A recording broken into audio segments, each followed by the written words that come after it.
Up next is Li Zhu'er. Just a year ago, even raising her hand in class felt like a daunting challenge.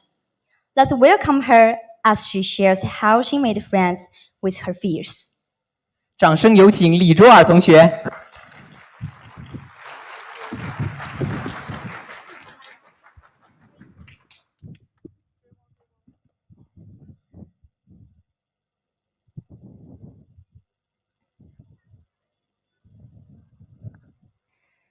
They say being the first speaker is already scary.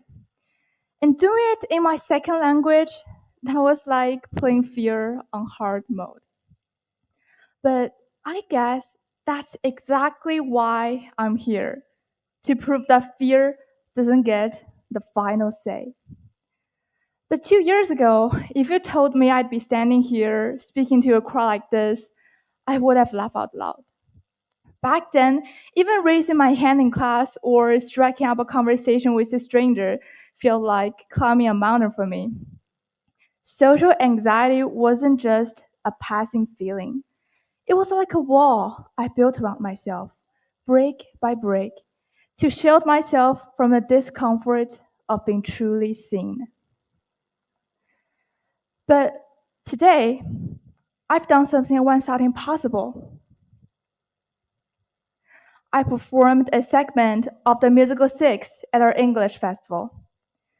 To this day, I'm still not entirely sure why I volunteered. Maybe it was a hope of making my mom proud. We trained for weeks, pouring hours into every line and note. When the day finally came, my voice cracked mid-performance. My hands shook so violently that I could barely hold the microphone. Yet, when it was over, instead of feeling humiliated, I felt alive. That's when it hit me.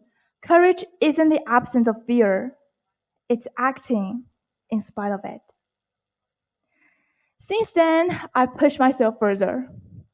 I acted in Thunderstorm for the Chatty Show, argued my case in mock trial competition, and even ran for finance representative in the student council, a role that the old me would have fled from.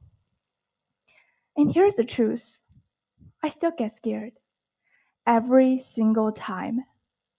But that fear is not my enemy. It's a signal that I'm about to grow.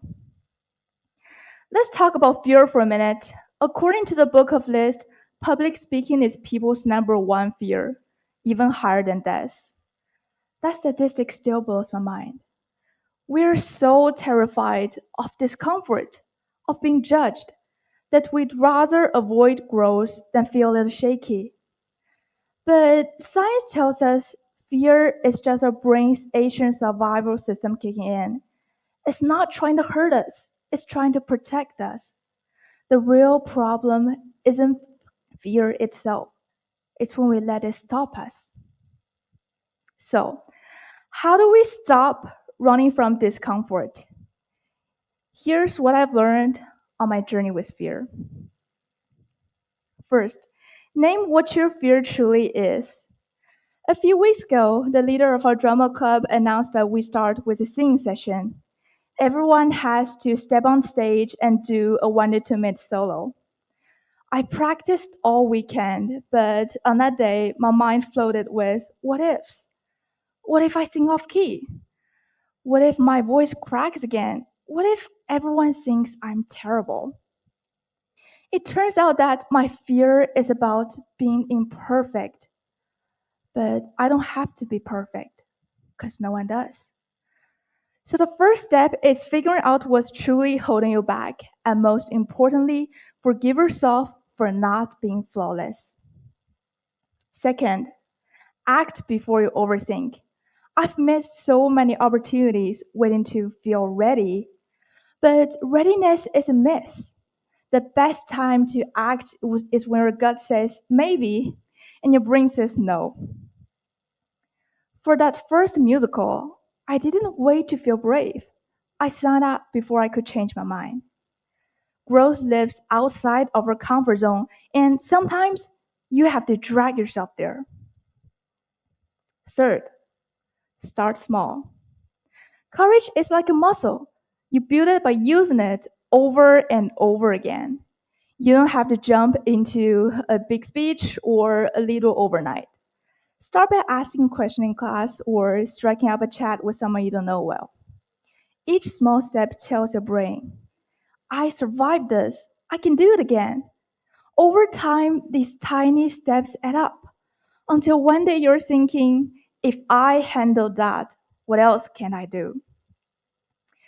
Finally, use the fear. That adrenaline rush, it's not just nerves, it's energy. Channel it. Fear means you care. It means what you're doing really matters. Let it push you to rehearse one more time, prepare a little harder, and finally, give your all. We all have walls, fears that hold us back, comfort zones that we are afraid to leave. But what if we stop seeing these walls as barriers? What if we see them as invitations? Invitations to grow, to learn, and to become someone braver than we were yesterday.